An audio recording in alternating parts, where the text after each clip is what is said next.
frayères à poissons, comme on peut le voir ici. Donc ça, ce sont les frayères à poissons à l'intérieur d'un méandre de rivière.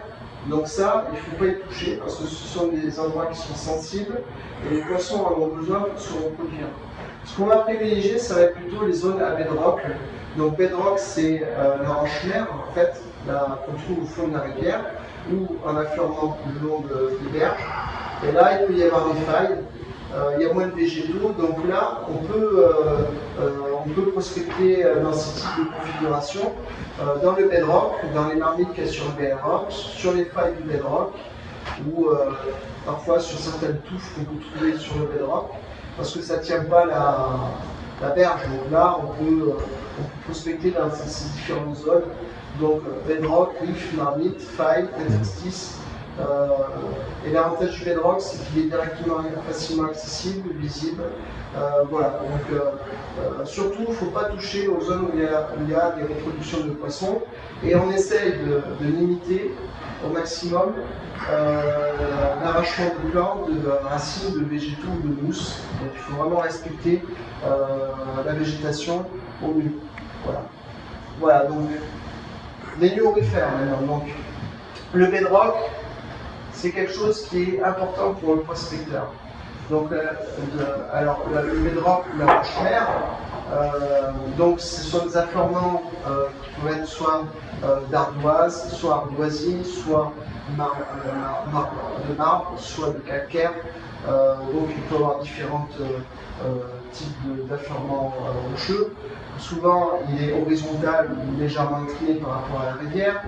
Nous, ce qui va nous intéresser, ça va être les zones, par exemple ces zones-là où il y a des failles, ici, là. Donc il peut y avoir un peu de végétation ici, dans le système racinaire, ou alors ce genre de failles ici. Donc toutes ces zones vont avoir tendance à concentrer de l'or au fil du temps, au fil des différentes crues successives. Donc il en est de même pour les bedrocks d'argile. Donc on trouve du bedrock de roche, mais on trouve aussi du bedrock d'argile. Donc souvent c'est du bedrock d'argile qui est cimenté, qui est dur comme de la pierre. Et là pareil, dans les creux, dans les interstices, dans les failles, on va pouvoir trouver des zones où l'or peut avoir tendance à s'accumuler au même titre que d'autres matériaux denses et lourds. Hein. Alors, on vient un peu en avant. On vient avant. Voilà. Donc, les failles, les rifts, les crevasses, les interstices dans le bedrock, c'est là où il faut chercher en priorité et souvent c'est très facile d'accès. Alors, ensuite il y a le concept de la gold line, donc la ligne de l'or. Alors, l'or, c'est un matériau qui est très dense, très lourd. Il est un peu feignant, il a tendance à se déplacer tout le temps en ligne droite. Donc, lorsqu'on observe une rivière, on essaie de regarder, d'imaginer un matériau dense et lourd qui se déplacera toujours en ligne droite de cette manière-là, au fur et à mesure des crues successives. Donc la gold line, c'est deux concepts, c'est à la fois la ligne de déplacement imaginaire de l'or en ligne droite, et c'est aussi la ligne imaginaire où potentiellement on trouvera les plus fortes concentrations d'or. Donc ce concept-là, tous les prospecteurs ne sont pas forcément d'accord, mais quand on l'utilise au quotidien, ça permet quand même de faire une bonne lecture de la rivière. Hein. Voilà, donc il faut retenir que c'est la rivière, la gravité et l'eau, la force mécanique de l'eau, qui au fur et à mesure du temps et au fur et à mesure des crues successives vont pouvoir concentrer des particules lourdes et l'or en certains endroits. Donc voilà, suivant. Donc là, la gold line, donc là on a un autre exemple concret. Donc là, on voit bien que dans un méandre intérieur de rivière, ici l'or va avoir tendance à s'accumuler et pareillement ici. Donc on retrouve toujours ce concept de gold line. Voilà. Donc il faut imaginer souvent que la rivière, quand on la voit l'été et à son niveau le plus bas, seulement quand on prospecte, on raisonne toujours au niveau plus haut, en crue. Il faut toujours s'imaginer que lorsqu'on voit la rivière, on la voit en période de crue. Donc il faut s'imaginer qu'il y ait 2, 3, 4 mètres de haut selon certains endroits. Donc c'est intéressant lorsqu'on va sur un site de prospection de vérifier l'amplitude des crues minimales et maximales. Ça permet d'avoir... voilà. Donc on raisonne toujours avec le niveau haut de l'eau. Donc voilà, donc la gold line, suivant. Alors, un endroit qui est important quand on cherche de l'or, vous pouvez rentrer. C'est ouvert au public. Bien. Alors, sur le bedrock, donc sur la roche-mer, qu'on trouve au bord de la rivière, on va trouver ce qu'on appelle des marmites. Donc des marmites, c'est formé par des galets au fil du temps, ça peut mettre plusieurs milliers d'années pour former une marmite. Des fois, elles peuvent être très profondes, hein. On a des marmites qui font parfois 50 cm, 1 mètre, 1 mètre 50 de fond, suivant la puissance de certaines rivières. C'est fait par la rotation de galets qui sont robustes, solides par rapport à la densité et à la solidité du bedrock, et qui vont avoir tendance, au fil des courants les plus successifs, de creuser petit à petit et de rentrer en fait vers le bas. Donc ça va faire un trou qu'on appelle une marmite. Donc cette marmite joue le rôle de concentrateur d'or naturel, uniquement avec la force de l'eau, l'effet Venturi, donc ce qu'on appelle la perturbation, qui vont faire tomber les particules d'or, et ça va brasser à l'intérieur, éjecter les particules légères et conserver le lourd au fond de la marmite. Voilà. Donc souvent à la marmite, on va trouver donc, sur la couche superficielle des graviers, et plus profondément, on va pouvoir trouver de la glaise notamment. Voilà. Donc là vous avez une marmite telle qu'on la voit sur un affleurement rocheux. Donc là on se dit, bon, c'est pas profond, mais en fait la marmite elle était profonde comme ça. Donc je l'ai entièrement vidé. J'ai mis 4 ou 5 sous et presque 1 mois et demi pour le laver. Et au final, ben, c'était riche en particules et en paillettes d'or, donc tu peux faire suivant. Donc la marmite, je vous ai montré, là vous avez une coupe de la marmite. Donc on avait dessus des objets en fer rouillé. Tu peux revenir à l'image précédente s'il te plaît. Donc là on voit des objets en fer rouillé qui sont à la surface. On regarde à la suivante. Voilà, donc là on avait plutôt sableux, et plus on allait au fond, on avait une alternance de glaise, donc à la partie inférieure de la marmite, on avait une alternance de glaise de différentes couleurs, donc jaune, bleu, verte ou grise. Donc là par exemple on a de l'argile jaune ici et de l'argile grise ou bleue ici.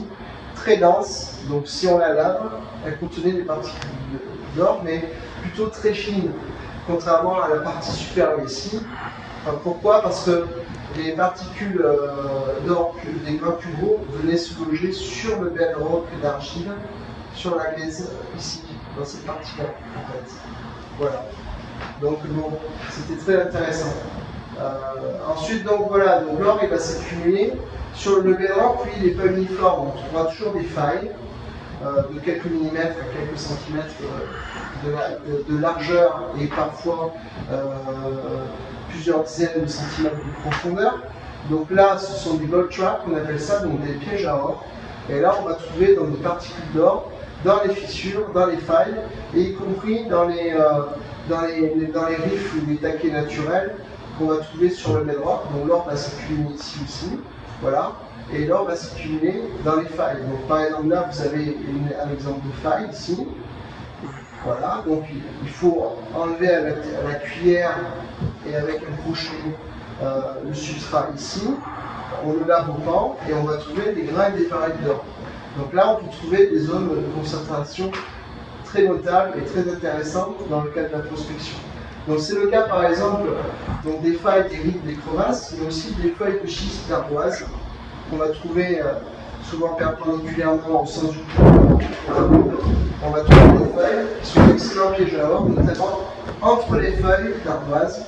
On trouve souvent des substrats et dedans il peut y avoir des belles paillettes d'or. Voilà, donc ce sont des endroits qui peuvent avoir de fortes concentrations suivantes. Voilà, donc là vous avez un exemple concret où j'ai trouvé des paillettes, donc là on a des feuilles de schiste Donc le courant il va dans ce sens-là. Et là, donc, on a les feuilles de schiste qui vont entre les feuilles accumuler des paillettes. Donc là, par exemple ici, là. Voilà, donc ce sont des exemples très, très concrets.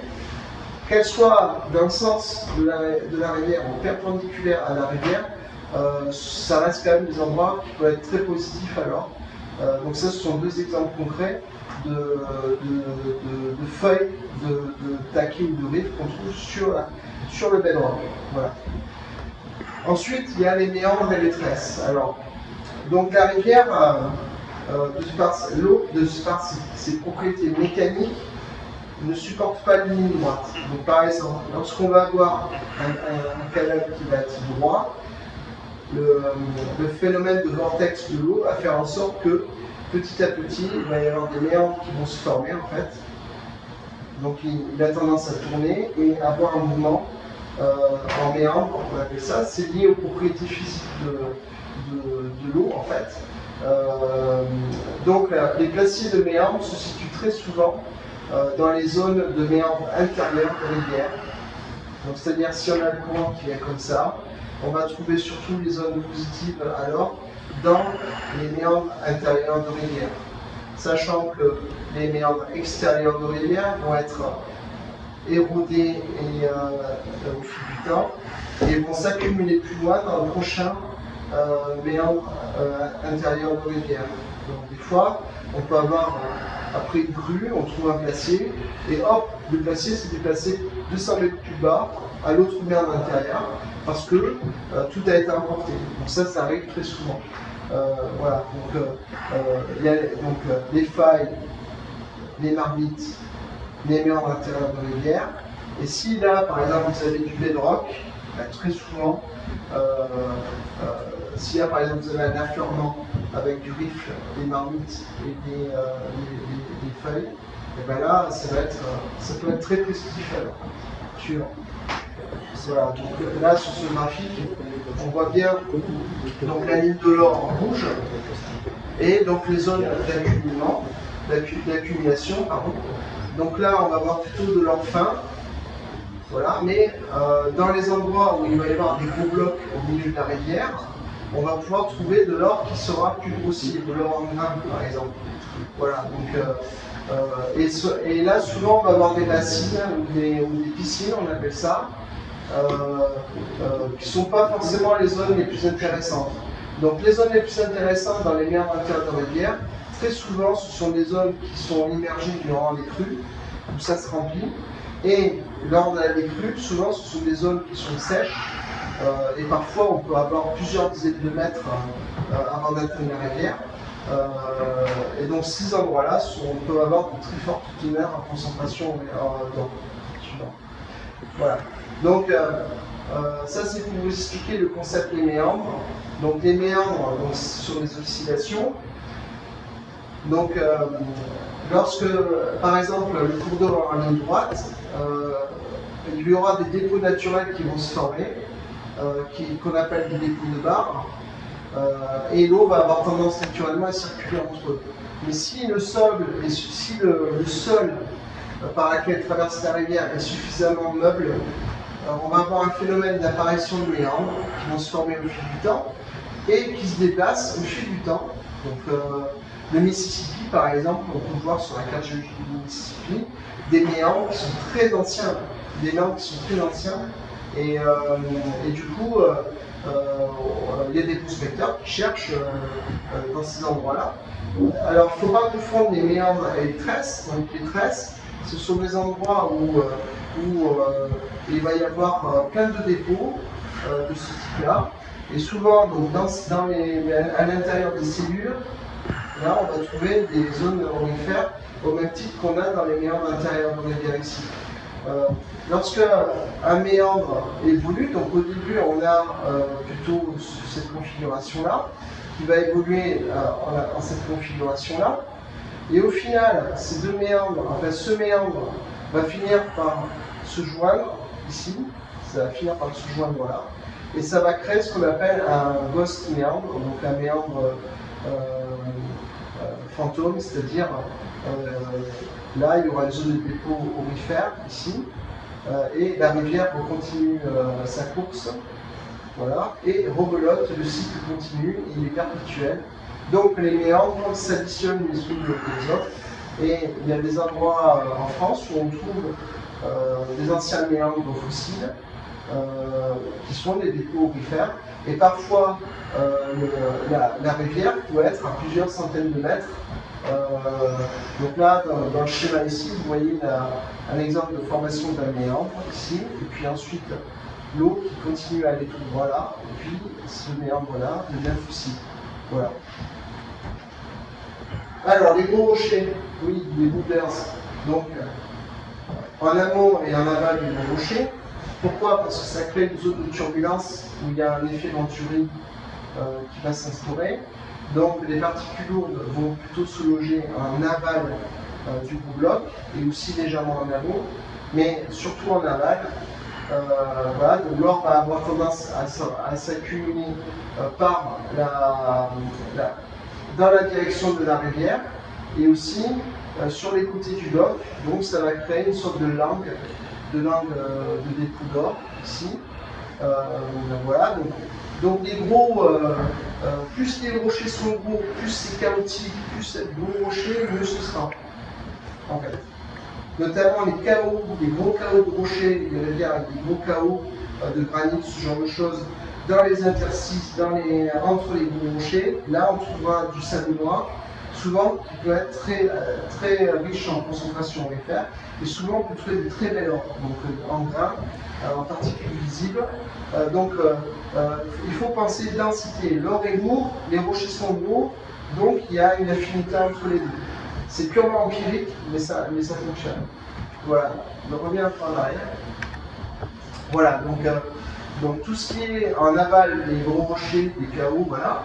Ou alors, ça peut être en aval des gros obstacles. Ça peut être par exemple un tronc d'arbre qui a été couché dans la rivière, perpendiculaire. Donc ça vaut le coup des fois de chercher derrière, suivant comment est le sol derrière. On peut trouver des particules d'or. Voilà, donc c'est valable aussi bien dans la rivière in situ que le long du bord de la rivière, parce qu'on raisonne toujours en période de crue, donc avec 2-3 mètres de hauteur en plus. Voilà. Suivant. Ensuite, voilà, on peut trouver dans les chutes d'eau. Donc les chutes d'eau, comme cette roche est plus dure que celle-ci, donc plus tendre que celle-ci, donc ça va reculer au fil du temps, et très souvent au pied du chute d'eau, on va trouver une sorte de bassin, voilà, une sorte d'énorme marmite, si vous voulez, d'énorme piscine. Et dans cette zone-là, on va pouvoir trouver potentiellement une forte concentration de matériaux lourds et donc potentiellement aurifères. Voilà, donc au pied des chutes d'eau, souvent on peut trouver des marmites aussi. Cela est valable surtout si l'ensemble du système est du bedrock. C'est le cas par exemple à la cascade de Nevash, par exemple. Voilà, donc, si par exemple si c'est meuble ou terreux, ça fonctionnera moins. Mais si là par exemple on a une zone de bedrock, ce sera beaucoup plus intéressant de chercher et de prospecter dans ce type d'endroit. Voilà. Ensuite on a les zones de confluence. Alors, souvent dans les zones de confluence, donc on a une rivière principale ici et une rivière secondaire ici. Très souvent à l'intersection et légèrement en aval, en fait, on va trouver une zone de dépôt de barre ici qui aura tendance à accumuler des particules d'or. Pourquoi? Parce que ça crée une zone de ralentissement et du coup, l'eau qui arrive ici se ralentit en fait et hop, ça a tendance à se déposer dans cette partie-là. Voilà, donc très souvent, si vous observez les zones de confluence, on va trouver, lorsqu'on regarde ça de face, le confluent, on va trouver un énorme dépôt de barre devant soi, comme ça, et ça se vérifie, et très souvent là, il y a des gros blocs énormes, et souvent ça peut être aurifère, cette partie-là. Voilà, donc c'est pourquoi? Parce que c'est une zone de turbulence et de ralentissement. Voilà, donc des zones de ralentissement. Donc c'est le cas par exemple lorsque on a la rivière qui va, la distance entre les berges s'éloigne, donc on va avoir moins de courant, moins de vitesse. Du coup, au milieu de ces zones-là, on va avoir des dépôts de rochers, de galets ou de blocs. Donc l'or va avoir tendance à s'y déposer parce qu'il n'y a plus assez de force mécanique pour le continuer à faire avancer. Donc toutes les zones d'écartement de berge, ou alors c'est aussi valable pour l'inclinaison aussi. Donc le ralentissement, ça peut être aussi le fait que l'inclinaison de la rivière d'un coup est moins importante. Donc ces deux facteurs, élargissement ou inclinaison, vont faire en sorte qu'il peut y avoir des dépôts qui potentiellement peuvent être aurifères à cause du ralentissement du courant. Et ces endroits-là peuvent jouer le rôle de piège à or, enfin gravité en fait. Voilà, donc les barrages aussi, donc comme ici on a une zone de ralentissement, là on le voit bien avec l'écartement des berges, et bien du coup on va pouvoir trouver des dépôts potentiels aurifères dans ces parties-là, hein, et aussi en aval du barrage. Donc après ça dépend du type de barrage qu'on a. Moi perso j'ai rarement trouvé l'or dans ce type de configuration-là en fait. Voilà, donc c'est aussi une zone de ralentissement. Et tous les endroits où on va trouver des gros blocs, des gros dépôts, là potentiellement il peut y avoir des dépôts aurifères. Suivant. Voilà, donc je vous remercie pour votre écoute en tout cas. Alors, tu peux faire suivante s'il te plaît. Voilà, donc je vais vous dire que toutes les photos que vous voyez là, et que toutes les photos que vous voyez ici, sont des photos de paillettes d'or d'Ariège, que j'ai prises au microscope beaucoup. Et donc ça me permet, en observant ces paillettes et ces grains d'or, de déterminer comme en balistique leur origine, leur provenance, leur chimie, leur forme. Voilà, donc on peut voir par la couleur. Alors il faut savoir que l'or en Ariège est très très pur. Donc il a un titre de pureté de proche de 98%. C'est l'un des titres qui est les plus élevés et qui fait de l'or de l'Ariège une réputation qui a pendant longtemps été internationale. Donc c'est un or qui est très pur. Pourquoi? Parce que c'est un or qui interagit avec le milieu naturel, notamment avec les bactéries et les plantes, qui vont jouer le rôle de concentrateur et d'usine à raffinage de l'or. Voilà, donc ça j'aborderai ces questions-là dans la prochaine conférence demain, en fin de journée. Voilà. Donc est-ce que vous avez des questions? Profitez-en. Hein? Oui. Moi j'en ai une sur l'étymologie. Est-il vrai qu'Ariège vient d'Aureus, or? Ou Origera. C'est-à-dire? Origera aussi. Alors, l'étymologie du mot Ariège, c'est assez compliqué. Il y a beaucoup de thèses qui se contredisent. C'est encore un sujet qui est mystérieux. Alors, soit ça vient du terme que tu viens d'employer, soit ça vient du terme Origera, qui aurait été déformé en Ariège. Voilà. Mais ce qu'il faut retenir, c'est que tous ces dérivés de préfixes ou de suffixes, ça permet à nous, en tant que prospecteurs, de trouver les endroits selon ce qu'on appelle la toponymie aurifère ou minière, des endroits intéressants à prospecter. Hein, par exemple, le plan Aurel, Aurel, il y a le terme Aurel. Donc ça, c'est un mot qui est lié à l'or. L'Arac, AR. Ensuite, il y a les exemples, ça ne manque pas, il y en a tellement que j'en ai pas en tête. Argent, par exemple, aussi. Augirin, Augistrou. Il y a plein d'endroits comme ça qui ont cette typologie-là. Voilà. Et le terme que tu as cité, Origera, ça voudrait dire quoi? Je ne m'en rappelais plus, je l'ai marqué dans un autre article et tout. J'ai tout détaillé sur toute l'histoire de l'or depuis le début du millénaire, depuis l'Antiquité et même avant en fait. Seulement, je n'en ai pas parlé là parce que je voulais me concentrer uniquement sur les techniques de prospection parce que ça répond à beaucoup de demandes et beaucoup de questions. Voilà. Autrement, je voulais juste faire remarquer qu'il y a des recherches dans les laboratoires d'archéologie trace à Toulouse, notamment de Béatrice Coët, et qui ont trouvé de l'autre côté des Pyrénées en Espagne d'énormes comment dirais-je, sommets de montagne, de badlands, tu vois, qui ont été irrigués de force sans doute avec des milliers d'esclaves par les Romains, de sorte que l'eau descendait des retenues avec l'or qui était récupéré à la base. Est-ce qu'on pourrait, à ton avis, découvrir la même chose du côté des Pyrénées françaises? Techniquement, ça a existé, mais on n'a plus les traces. Il y a eu des canaux qui ont été faits par les anciens, mais il n'y a aucune trace qu'on a retrouvée. Dont l'idée c'était de créer des fausses rivières en quelque sorte, ou de suivre plutôt la logique de l'écoulement d'eau de pluie, donc c'est de l'or éluvionnaire en fait dont on parle.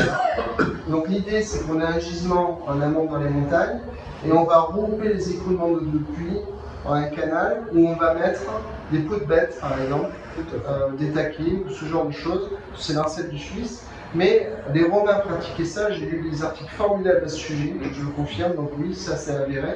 En Espagne, côté espagnol, versant de l'autre côté, quoi. Et aussi, le mythe, par exemple, de la toison d'or, ça vient de là, de la moquette, la fameuse toison d'or.